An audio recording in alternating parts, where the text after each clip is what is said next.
Vamos começar conversando hoje sobre moeda, certo? Vamos falar um pouco, já tínhamos falado anteriormente, mas vamos reforçar aqui os conceitos. Então, moeda é objeto de aceitação geral, utilização de troca de bens e serviços e aceitação por garantia em lei. Então, você tem uma moeda, que é normalmente você tem uma moeda em papel, ou moeda em metal, e que você acredita que aquele objeto, ele tem um valor porque ele é garantido pelo governo. Vocês observam na moeda que tem a assinatura da autoridade monetária, né? Então, você troca objetos em função daquela garantia que ela tem. Tá?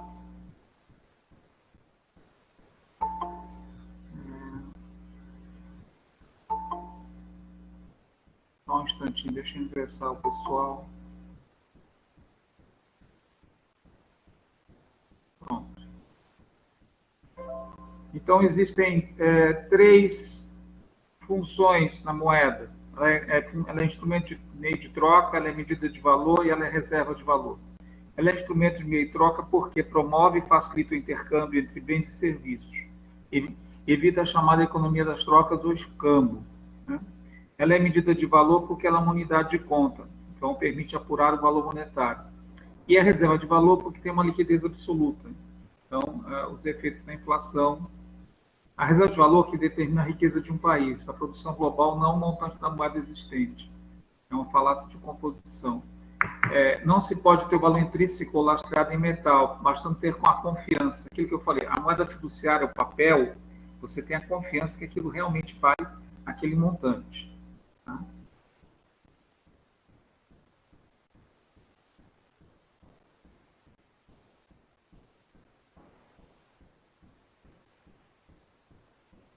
Então, vamos ver agora os meios de pagamento. É o que representa a oferta da moeda. Todos os haveres da liquidez imediata em poder do público, exceto o setor bancário. Então, são a medida de nível de liquidez do sistema econômico. Então, você tem aqui os meios de pagamento, a moeda em poder do público, papel moeda em poder do público, mais depósitos à vista. Então, eu vou ter aqui os meios de pagamento, monetários e não monetários. Tá? Então, atenção, monetários, quando você considerar a moeda em poder público, mais depósitos à vista. Você já vai começar a ter aqui, ainda é monetário M2, porque são depósitos especiais remunerados, depósitos de poupança e títulos emitidos por instituições depositárias. Aqui já é papel, é quase moeda, não é mais moeda. M2 são fundos de renda fixa, posição líquida de títulos, Selic, e M3 você tem os títulos públicos de alta liquidez. Observem que o M1 é igual a M0 mais M1.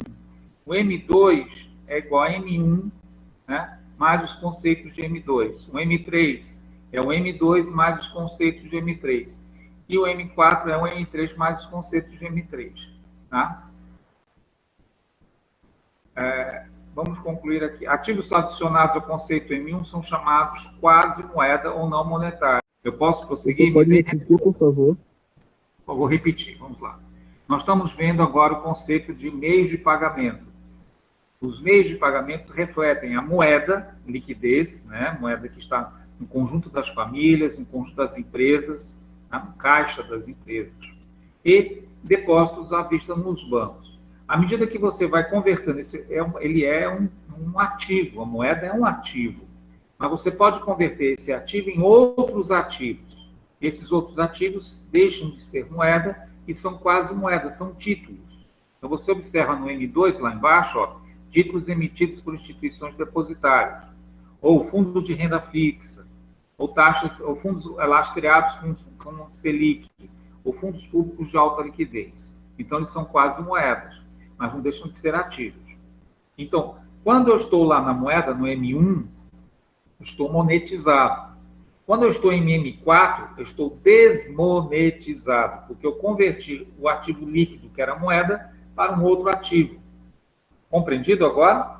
Então, essa relação, quanto mais próximo de M1 eu estiver, esse ativo está mais próximo de ser monetizado ou é monetizado. Quanto mais próximo do M4, ele está desmonetizado, porque ele é uma quase moeda. Professor, mas o que seria essa desmonetização? Desmonetização é você tirar a liquidez. A liquidez, ele não tem liquidez imediata.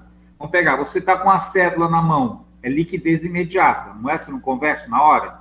Agora, se eu estou com um título na mão, eu tenho que ir ao mercado para convertê-lo em moeda. Entendido?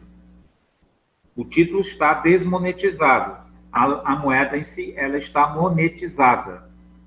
Então, a relação é liquidez. Liquidez imediata ou liquidez que dependa de algum intermediário, de alguma operação para torná-lo. Mas o que seria essa liquidez?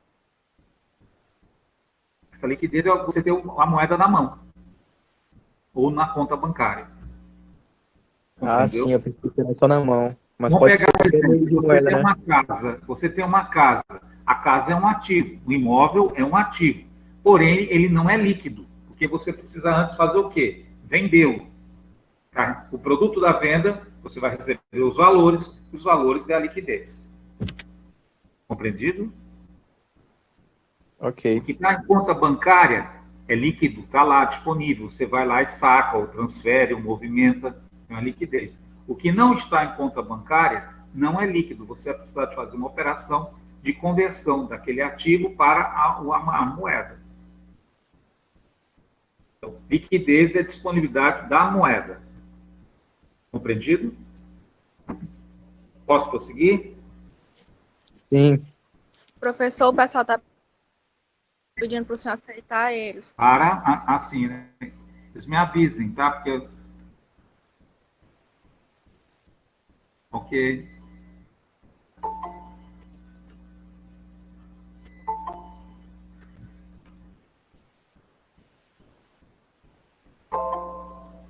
Muito bem.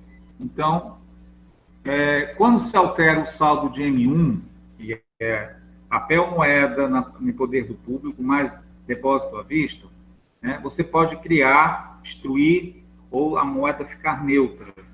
Não existe essa figura aqui dentro do próprio aspecto. Então, os exportadores trocam dólares por reais no Banco Central, você está criando moeda.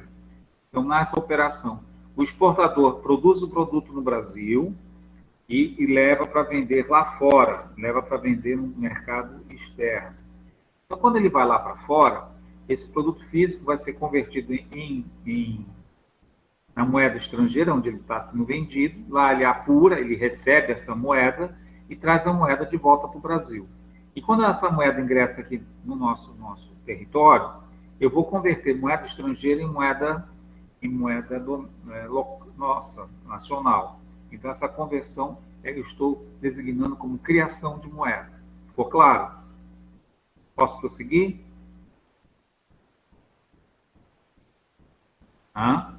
Então, repetindo, nos meios de pagamento, você tem a figura da criação e a destruição de moeda e a figura do neutro. Em algumas operações, elas criam moeda e outras destroem moeda. Uma que cria moeda é a vinculação, quando os exportadores trocam dólares por reais no Banco Central. Mas por que, professor, eles trocam dólares por reais no Banco Central?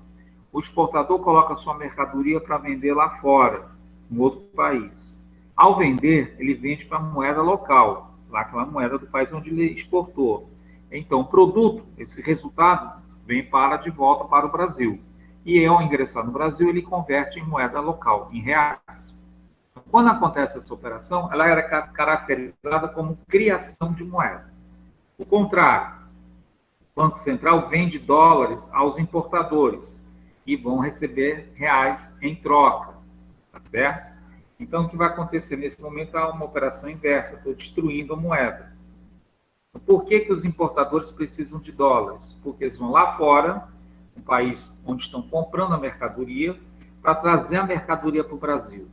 Então, ele pegou, converteu o que ele tinha, comprou, né, para poder exatamente eles poderem fazer a troca.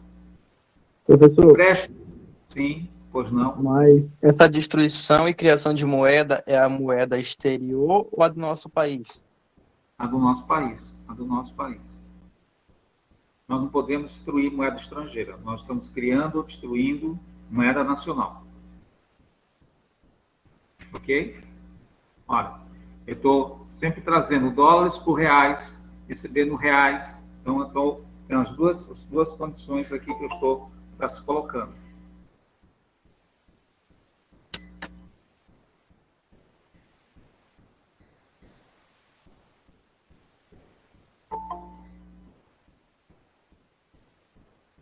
Por favor, coloquem a frequência no chat da apresentação, tá? Vocês, por favor, vão colocando a presença no chat da apresentação. Muito grato, Otávio. Isso.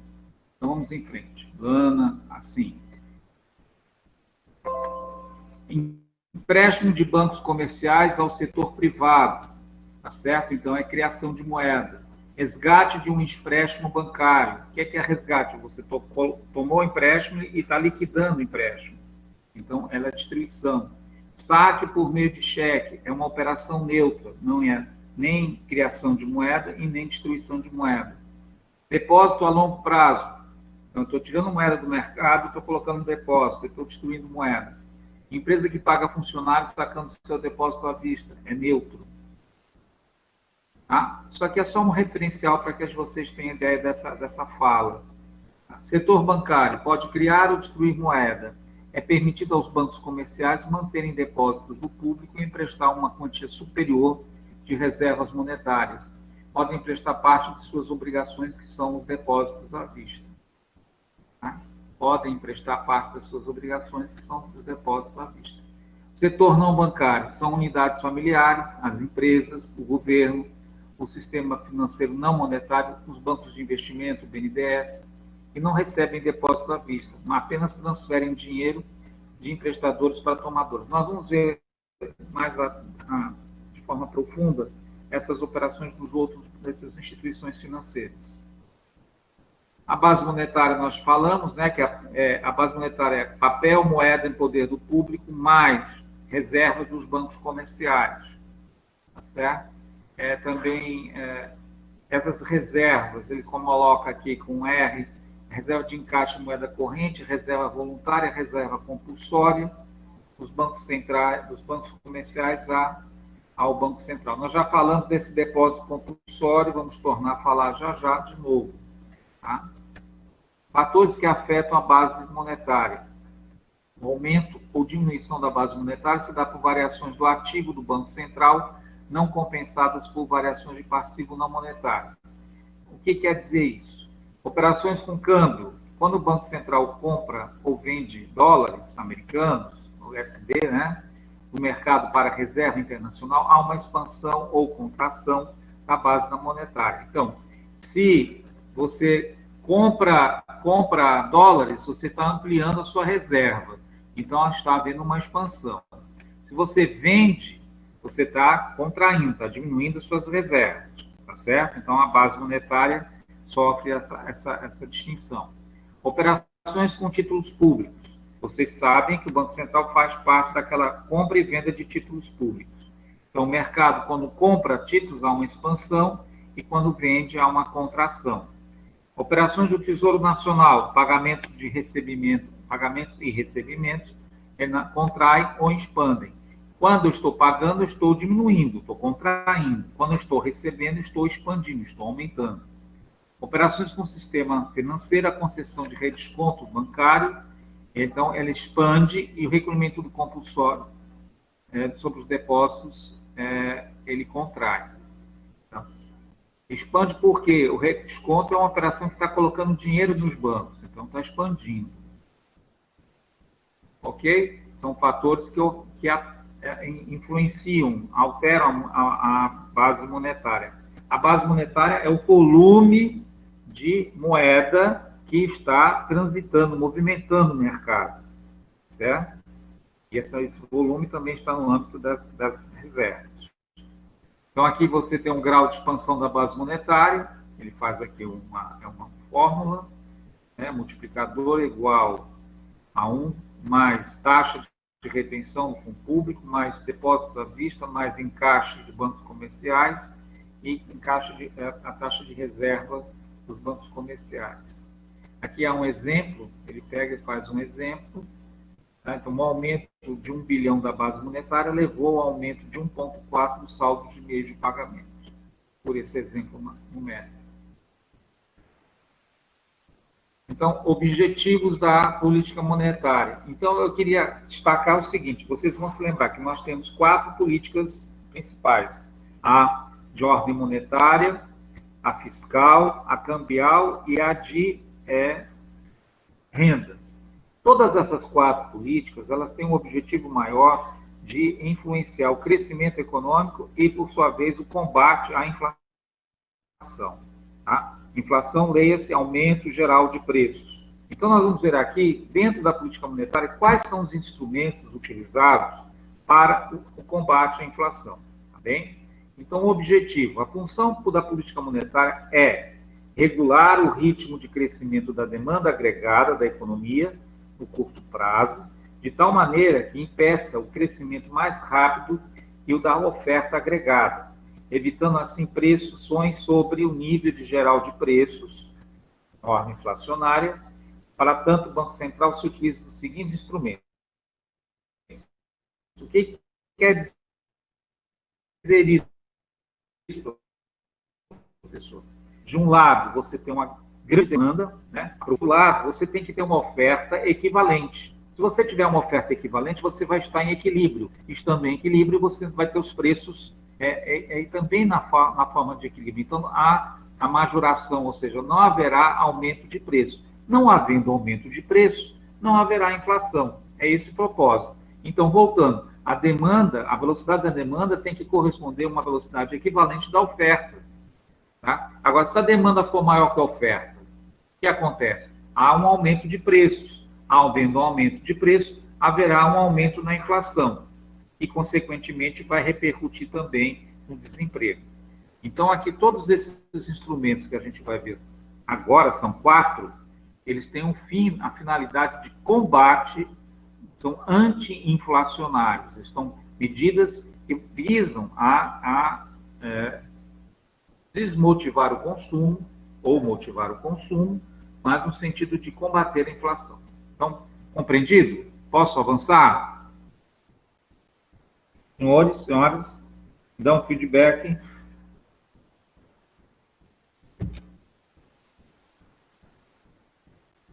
Sim? Quem pode me dar uma resposta? Por favor, sempre que eu perguntar, alguém me salve aí e me dá uma resposta, tá? Eu sempre que eu vou passar à frente, eu vou perguntar, posso prosseguir? É porque o chat está coberto com a tela. Tá? Tá ok, vou olhar aqui, só um minuto. Então, eu pergunto e olho para o chat. Vou seguir essa linha. Ok? Muito bem.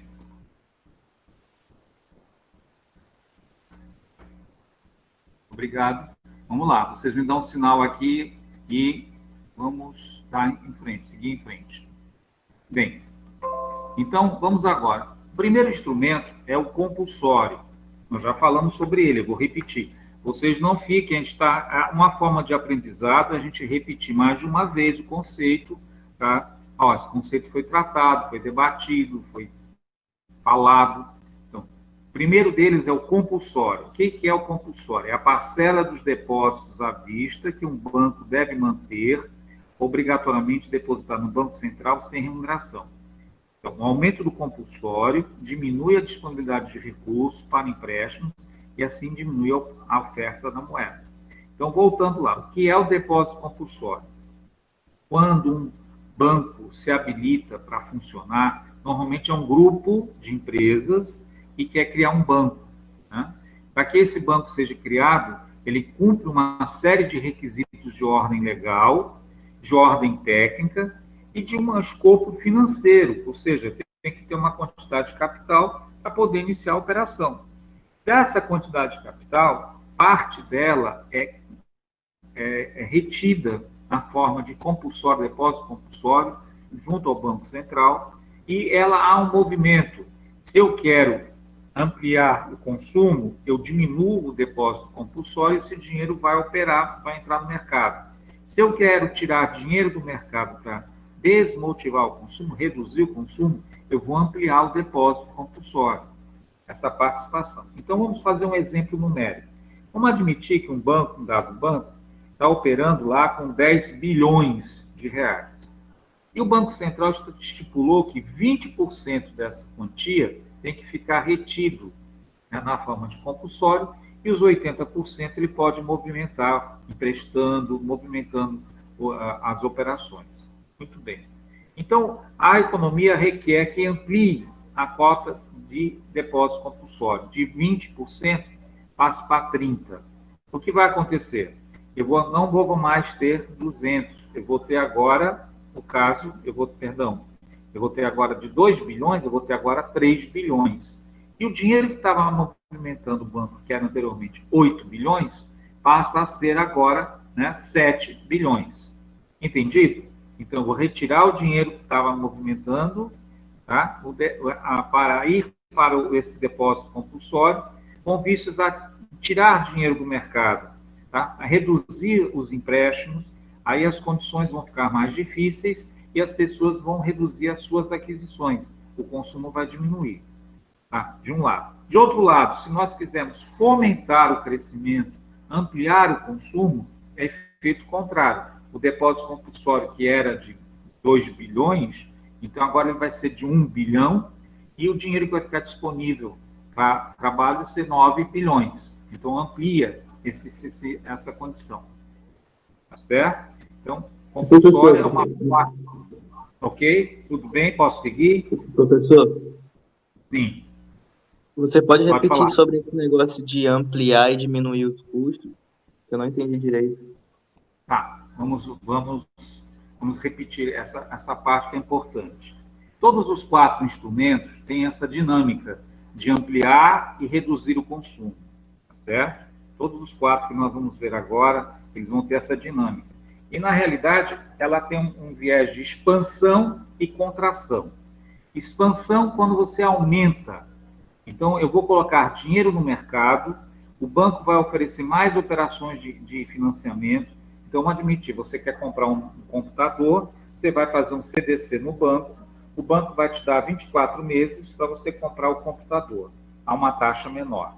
Então, porque ele está operando recursos, ele tem essa condição de estender essa oferta para os seus clientes, tá certo? Muito bem. Então, é uma maneira de expandir. Aí, com isto, nós, consumidores, nós, clientes, nos sentimos motivados a consumir. Então, nós vamos comprar mais. Comprando mais, as empresas vão contratar mais. Aí, os insumos vão ficar mais caros. Vai repercutir lá na frente que os preços dos produtos sobem. Os preços subindo, as pessoas não podem mais comprar. E aí, ele vai ter um efeito contrário. Vou ter que reduzir o consumo. Aí vem a fase de contração, redução. Então, eu vou tirar dinheiro do mercado via aumentando o volume do depósito compulsório para que as pessoas vejam dificuldade em financiar, então não ficam agora desmotivadas a consumir. Ficando desmotivadas a consumir, o produto vai ficar na prateleira e o empresário vai ser forçado a trazer esse produto a uma fase de equilíbrio. Vai diminuir a sua margem de lucro para que ele possa poder vender e assim começa o processo novamente. Compreendeu o porquê do aumentar e o porquê do reduzir, do expandir e do contrair? Ficou claro? Professor, Sim. no caso aqui, esses conceitos, o compulsório e o redesconto ou empréstimo de liquidez, eles têm a função de tentar impedir o excesso de oferta e também o excesso de procura? Corretamente. Ele é uma medida, no sentido de você não impedir, ele vai sensibilizar o mercado, porque a maioria das pessoas, às vezes a pessoa vai e compra, é uma decisão de cada um. Mas se fica mais difícil, vamos dar um exemplo no concreto. Eu falei aqui numa operação de financiamento individual, que estava ofertando 24 meses, né, e uma taxa pequena. Vamos admitir, em razão disso, o governo vem e as taxas ficam mais altas e os prazos diminuem. E com isso, quando você diminui os prazos e as taxas mais altas, vai repercutir numa prestação mais alta daquele bem. Uma prestação mais alta daquele bem vai exigir uma renda maior. Então, são fatores que vão inibir, né? Vão impossibilitar na decisão do consumidor de comprar aquele bem naquela hora. Ele vai optar em esperar que surja uma nova oportunidade. Compreendeu? Ok, compreendi. Então, é muito parecido, os instrumentos vão ter a mesma dinâmica. Tá? De um lado, você está vendo que você quer ampliar o consumo no sentido de haver o crescimento, que o nível de emprego volte à normalidade e haja o bem-estar da população. Mas na hora que a demanda ela dispara e a oferta não acompanha, tá certo? E provoca essa dissintonia, os preços sobem, você vai ter que provocar medidas que revertam esse quadro. É como se vou dar um exemplo do resfriado. Vamos pegar um exemplo, uma ilustração. Quando nós ficamos gripados, nós não tomamos algum medicamento para voltar ao normal? A garganta irritada, o nariz, não é isso?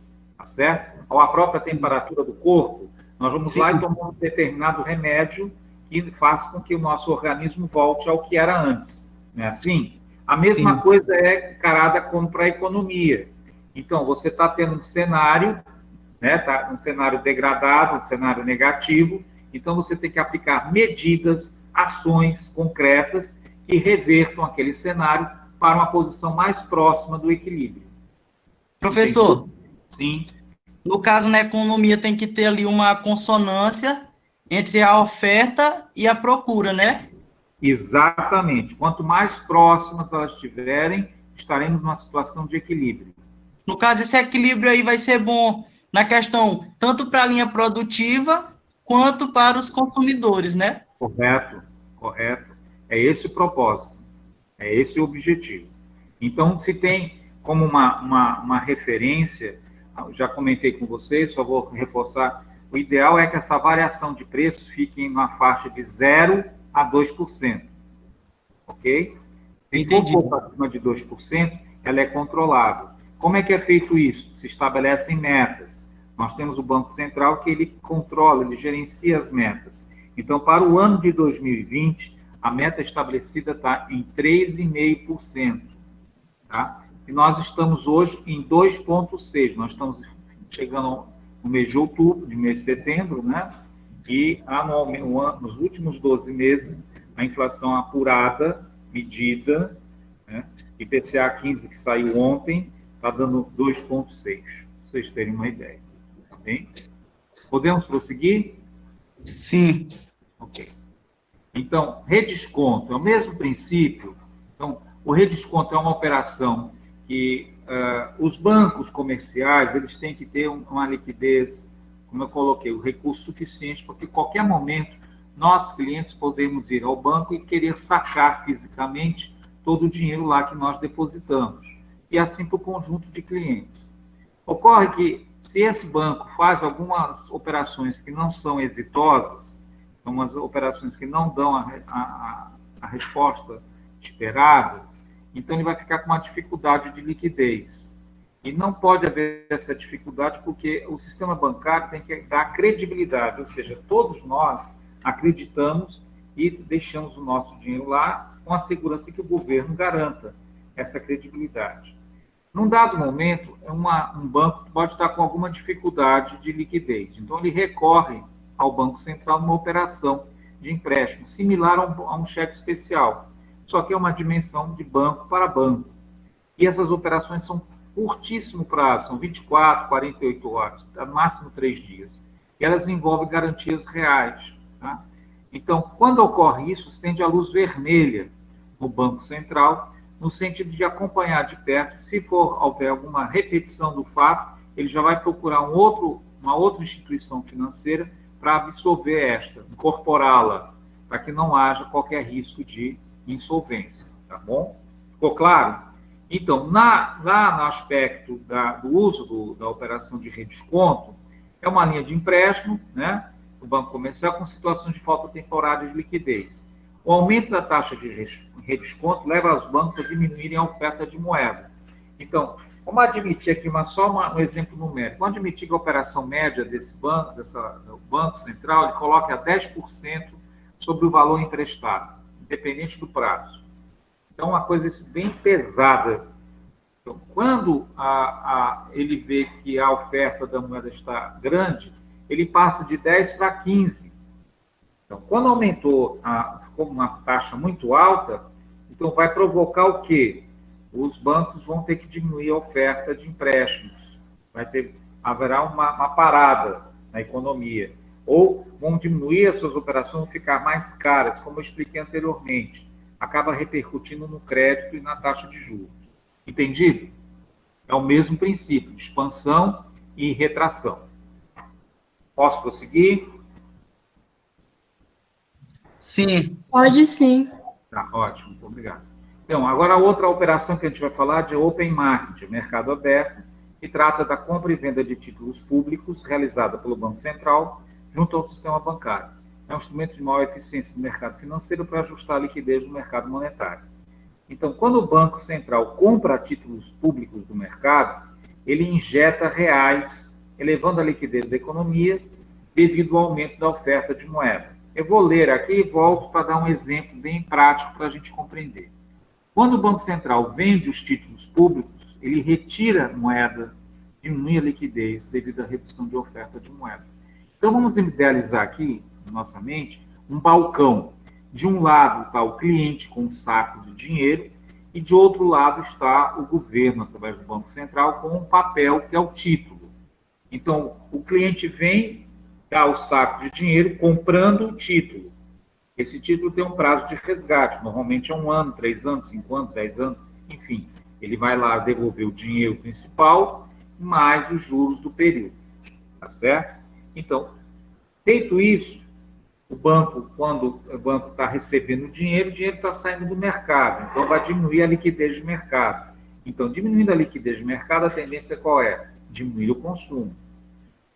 O contrário, se o banco vai, está com um saco de dinheiro e vai comprar o título que ele vendeu, ele vai colocar dinheiro no mercado, vai ampliar a liquidez, vai aumentar o consumo, vai fomentar o consumo.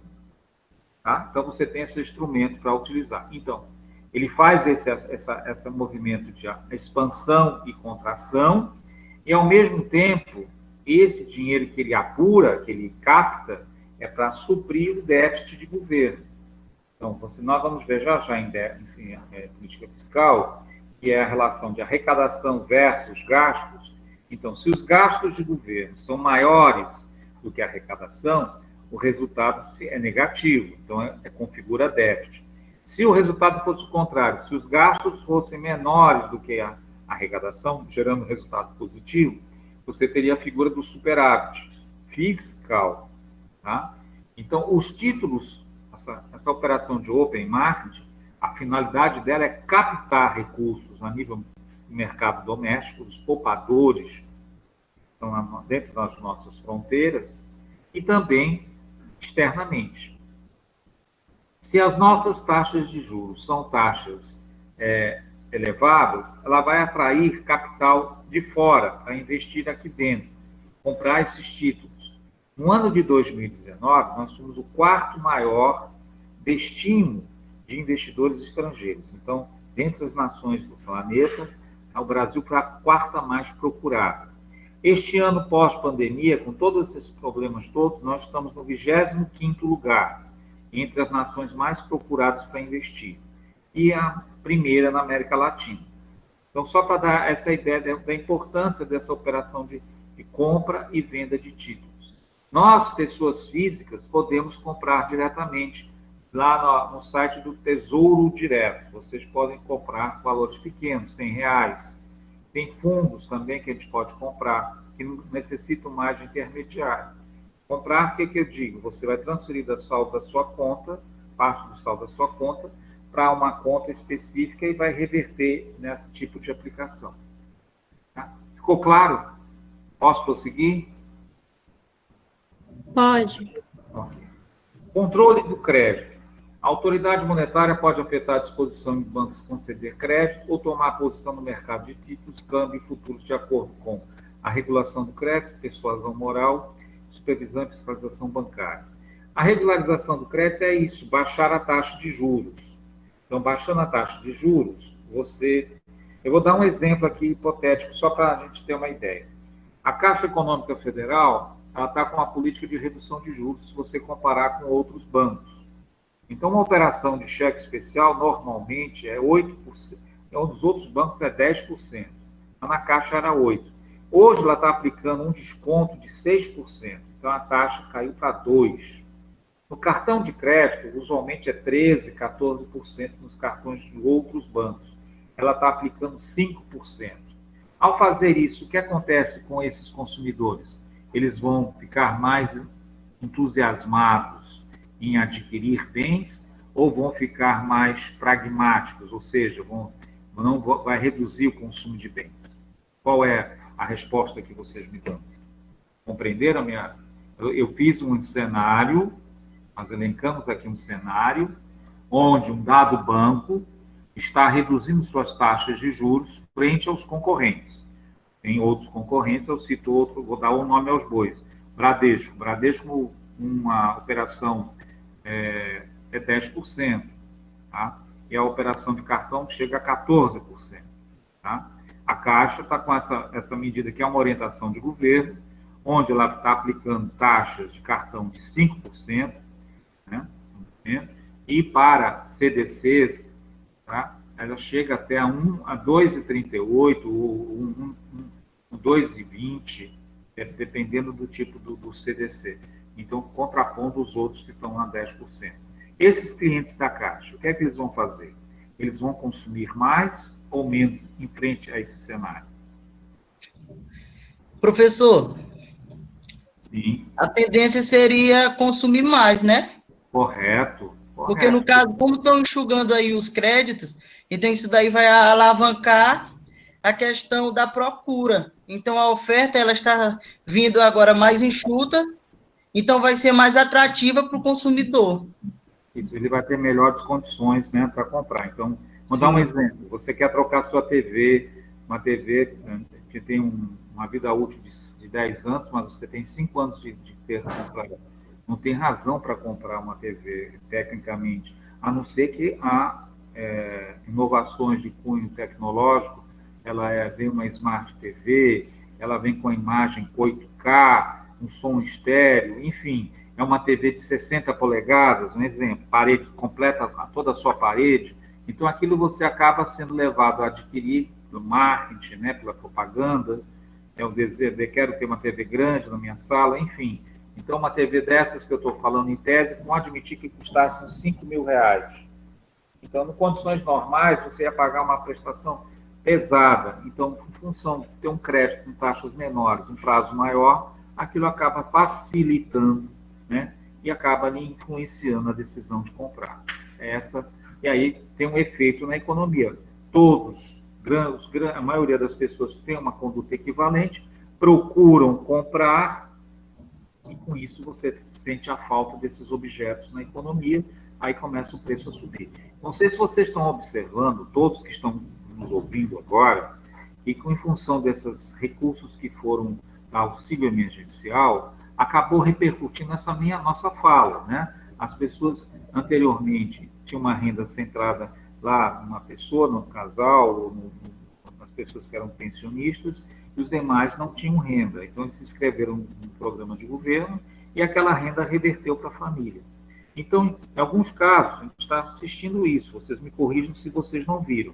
As pessoas fazendo reforma nas suas casas, comprando bens que antes não tinham ou estão revigorando isso. Então, em razão dessa movimentação, dessa demanda, né, essa procura, então você está tendo dificuldade de comprar materiais de construção, já está. Você demora um pouquinho, não acha, o valor subiu, né?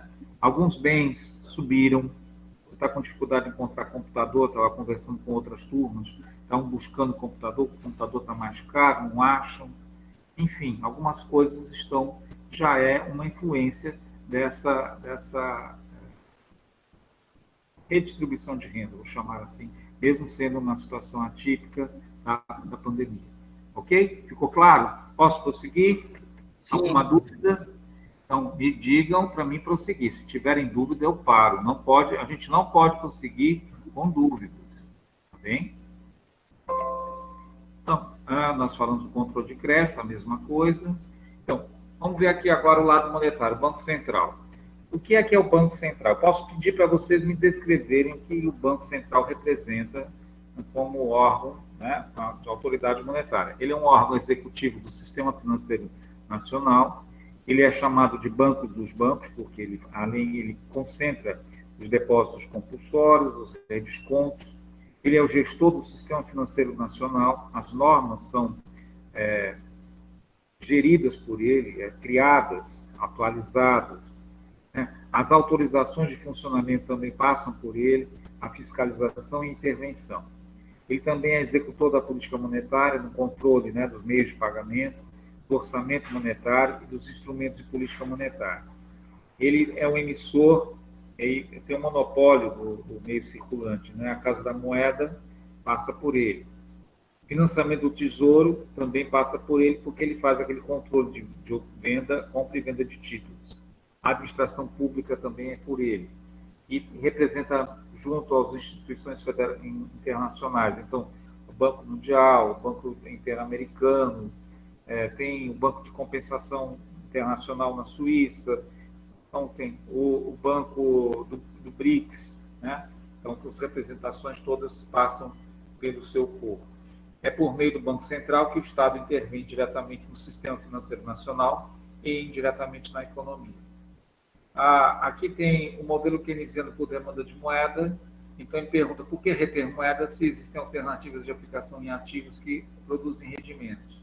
Então, segundo Keynes, os motivos para reter moeda eram 3 motivos. Primeiro, de transação, necessidade de manter moeda para pagar compromissos, descompasso entre recebimento e pagamentos, relação direta com a renda. Então, esse descompasso é o seguinte: você tem lá o dia de receber seu salário e aconteceu um fato anômalo, atípico, e você não recebeu naquela semana, só foi receber em outra semana. Só que naquele momento você tinha uma gama de compromissos para cumprir. Tá? Então, você tem que ter uma reserva para suprir essas necessidades.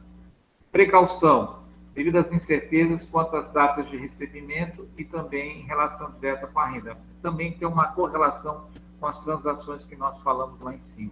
Uma transação, por exemplo, eu vou comprar pão, então eu tenho que ter moeda, ou vou debitar na minha conta, ou vou usar um cartão de crédito, mas eu tenho que ter, o ideal é que eu tenha ele em moeda. Especulação ou portfólio é quando você usa a moeda para reaplicá-la, para gerar remuneração dessa aplicação. Então, para aproveitar as oportunidades de investimento, títulos imóveis, relação inversa à taxa de juros, a moeda é um ativo que não rende juros, mas possui valor estável. Os títulos pagam rendimento, mas seu valor oscila em função das mudanças de taxa de juros. Então, quando os juros sobem, o preço do título cai. Quando os juros estão baixos, o investidor espera especular. Então, a gente vai ver já aqui que essa é uma questão que a gente utiliza. Então, sempre nós temos em casa uma reserva, mesmo que pequena, para suprir uma necessidade. Faltou gás, você manda chamar, eles vêm e normalmente a gente compra em moeda. Né? Eu precisei ir na farmácia comprar um Dorflex para dor de cabeça. Normalmente a gente tem lá uma cédula de R$10 para fazer essas necessidades mínimas. Aqui nós temos a demanda direta por moeda. Só para mostrar aqui a sensibilidade da demanda, é uma curva, né, que você vai... Teoria quantitativa de moeda, modelo clássico. Então, equação de trocas em relação ao lado monetário e lado real da economia. Mostra a política monetária afeta o nível de produto e a taxa de inflação. Então, nós temos os meios de pagamento, que é o estoque de moeda, versus a velocidade da renda da moeda, é o número de vezes que a moeda passa de mão em mão gerando renda. Imaginemos o seguinte quadro: você tem uma cédula de R$10 na sua mão. Aí de manhã você foi na padaria, comprou o pão. Essa cédula ela vai transitar ao longo do dia em várias mãos. Toda vez que sai de uma mão e vai para outra mão, ela está gerando valor, porque ela está pagando o principal daquela mercadoria e o lucro. O lucro é a remuneração do capital. Então, ela vai crescendo, essa remuneração vai dando um ganho. Então, o nível da renda nacional são PIB nessa forma. Então, continua a teoria da quantitativa da moeda, tá? Ele coloca que essa relação passa a considerar a velocidade de circulação, o número de transações líquidas com a mesma unidade em um dado período, o número de giros que a moeda dá, passando de mão em mão, criando uma renda nacional, que é o PIB.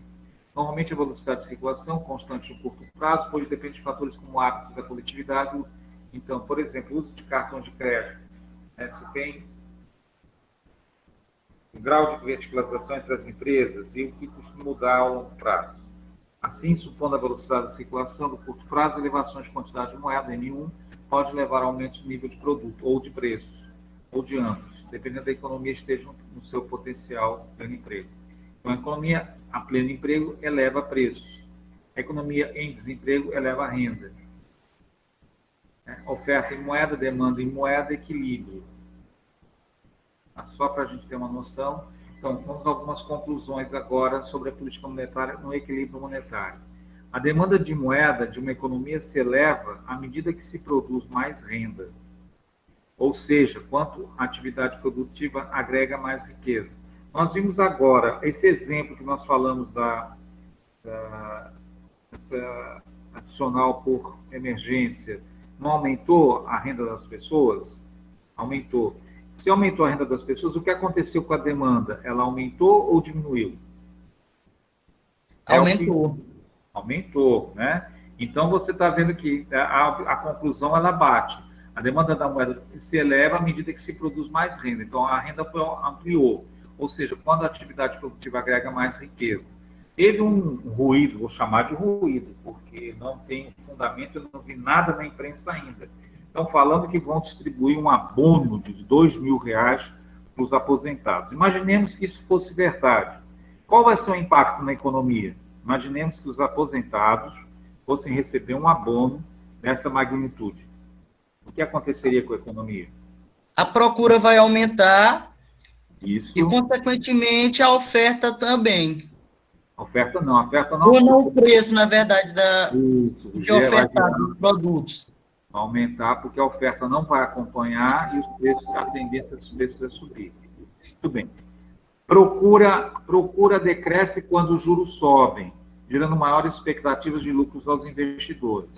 Então, se os juros sobem, o que acontece com a procura? As pessoas deixam de... Porque se os juros subiram, os preços subiram.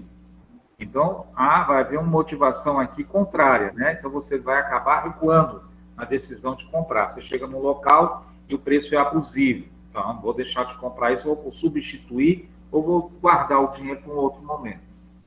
Certo? A procura diminui quando também recrudesce o processo inflacionário, quando destrói o poder de compra da moeda. Nesse vídeo que eu pedi para vocês olharem sobre inflação, lá ele aponta exatamente isso. Quando o preço sobe e a renda não sobe, o que acontece com as quantidades consumidas? Quem pode me dizer? Repetindo a pergunta. O preço das mercadorias subiu. A renda é fixa, a renda não subiu, o salário continuou o mesmo. O que acontece com as quantidades consumidas? Irá diminuir. Diminui. Muito bem, diminui, mas vai diminuir, correto. Tá certo? Vou pegar uma outra colocação. Vamos admitir que sua renda subiu 10%. Os preços subiram 10%. O que acontece, então, com as quantidades consumidas? A renda subiu 10% e o preço também? Isso. Eu acredito que ele vai se manter na mesma variável. Constante, corretamente. Não há variação nas quantidades, porque você não teve ganho de compra, aumentou seu poder de compra, também não perdeu, porque você teve aumento de renda na mesma proporção do que os preços, então você vai continuar a consumir aquela quantidade. Muito bem. A oferta monetária é fixa em moeda, aqui na designação, oferta monetária, dada a base monetária fixada pelo Banco Central, os parâmetros complementares e regulatórios segundo as reservas. Ao lado da demanda monetária, os parâmetros CAI, AGUA e o nível de renda e o curto prazo são dados, portanto, a interação entre oferta e demanda no mercado monetário determina a taxa de juros de equilíbrio. Então, o que acontece? Se há uma demanda por moeda e uma oferta por moeda no mesmo patamar, você vai ter um equilíbrio dos juros. Agora, se há uma grande procura por moeda, tá certo? E a oferta é menor, vai significar que haverá um aumento de juros. Se a oferta for maior que a demanda, significará uma possível queda da taxa de juros. Tá bem? Amém.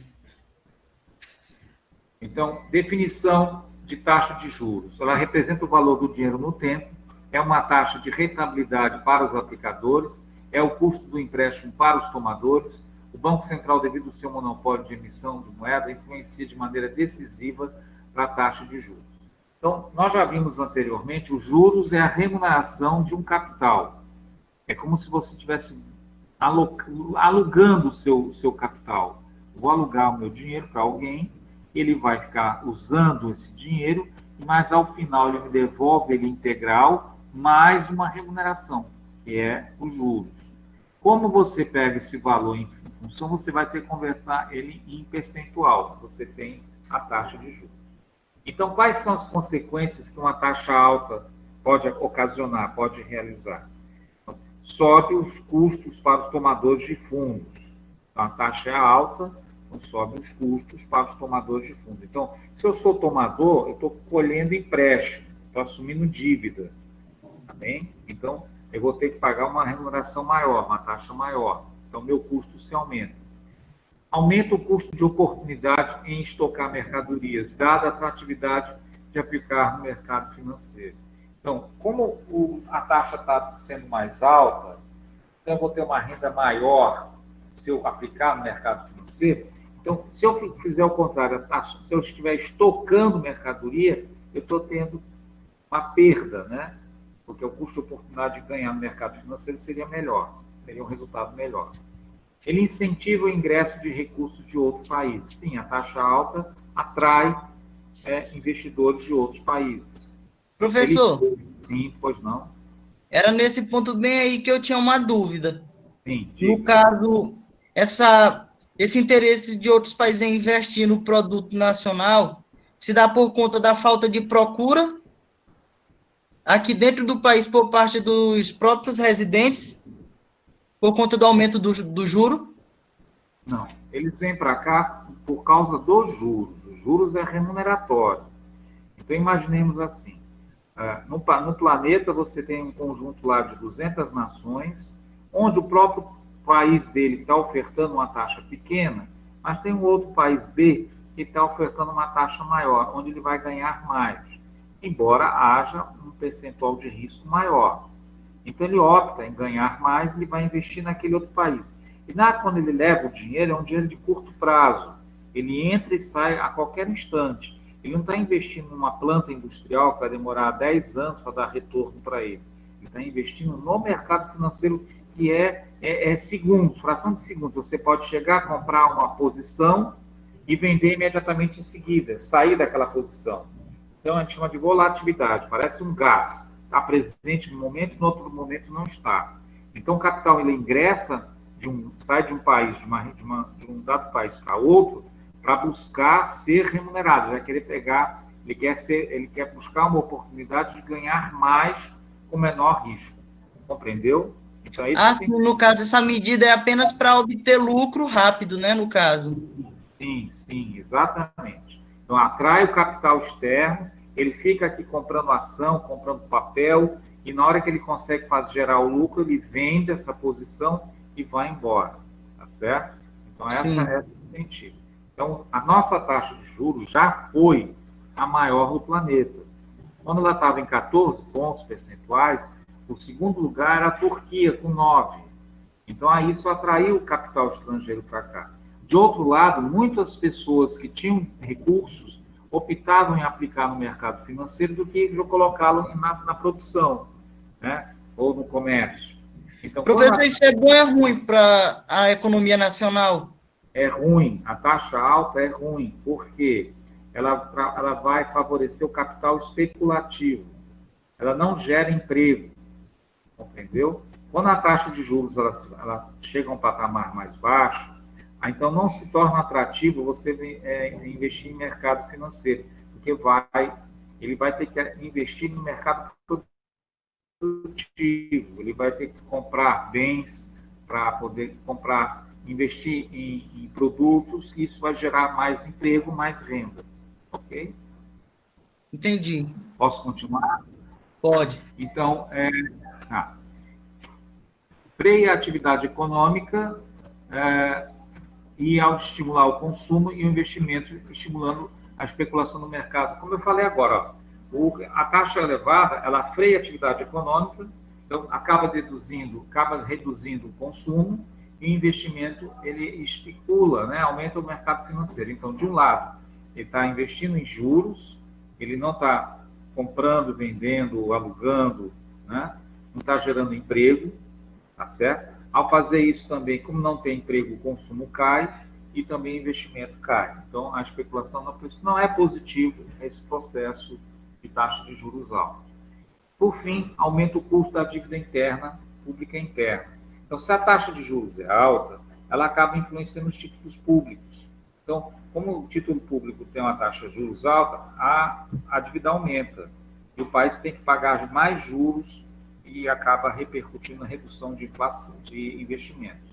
Repetindo, os juros altos, ele gera um custo da dívida pública interna alto.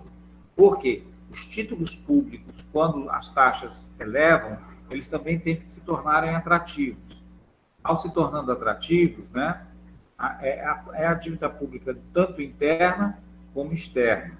Então, todos os meses é pago a taxa de juros, paga os juros para os seus detentores dos títulos. Né? Então, aqui vocês veem a desvantagem de ter um juros alto. Hoje, nossa taxa de juros está em 2 pontos percentuais Selic. Já chegou a 45% no passado. Em 2014, ela estava em 14,5%. E vem uma espiral diminuindo. Se não fosse a pandemia, nós íamos baixar mais um pouquinho agora pelo Copom. Tá? Então, a taxa de juros, a taxa real. A taxa nominal e real é aquela mesma explicação que eu fiz sobre o PIB real e nominal. A taxa de juros nominal é colocada no mercado, ela remunera o capital, ela também tem a taxa de administração dos trabalhos, de emprestar, fazer a intermediação financeira, e também o risco, né, que existe no mercado da inadimplência.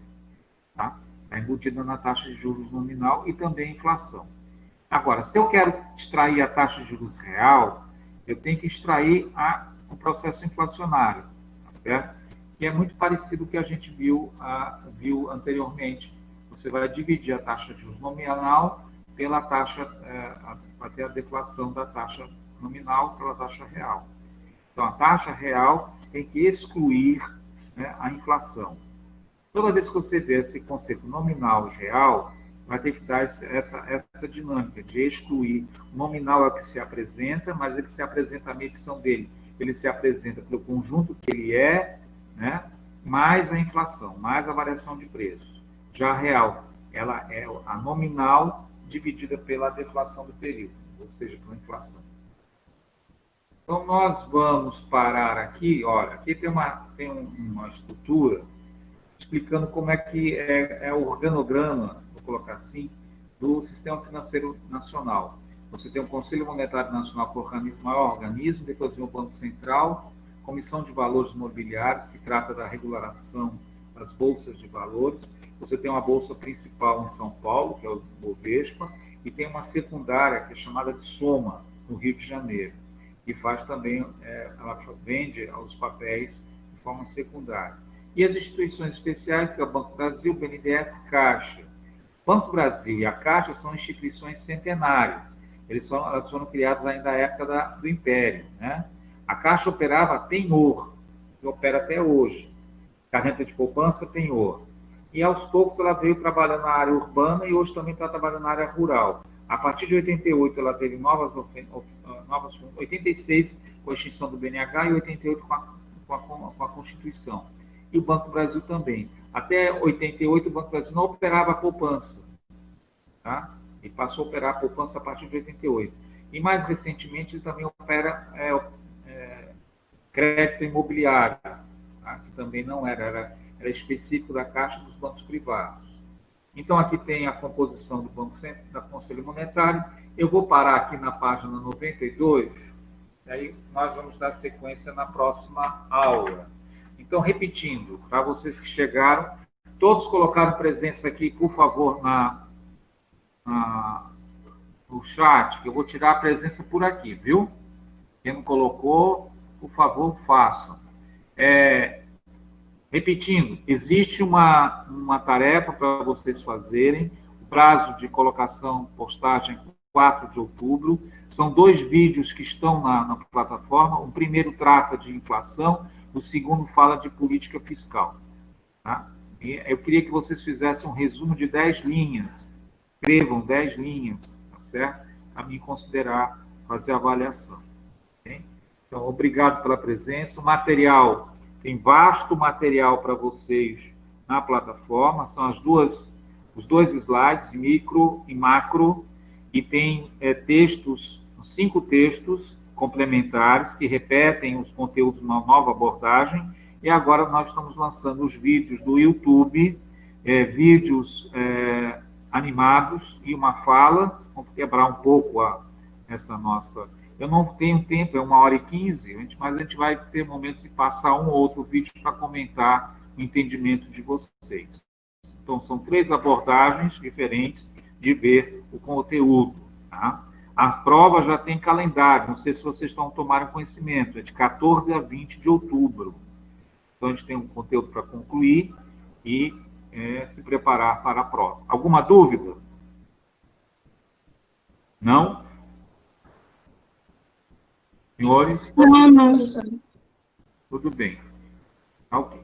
Por favor, quem ainda não fez as tarefas, me envie via Zap, que eu vou tentar colocar. Eu não quero deixar ninguém, eu estou dando chance, ó. Eu vou considerar 1 a 2 até segunda-feira. Depois eu não coleto nem para o Santo Antônio, tá bom? Fechado o acordo? Tá? Então, uma boa tarde. Tá? Bom fim de semana. Qualquer coisa vocês podem me acionar via Zap ou e-mail, que eu tiro as dúvidas que porventura tiverem. Tá bom? Obrigado pela participação.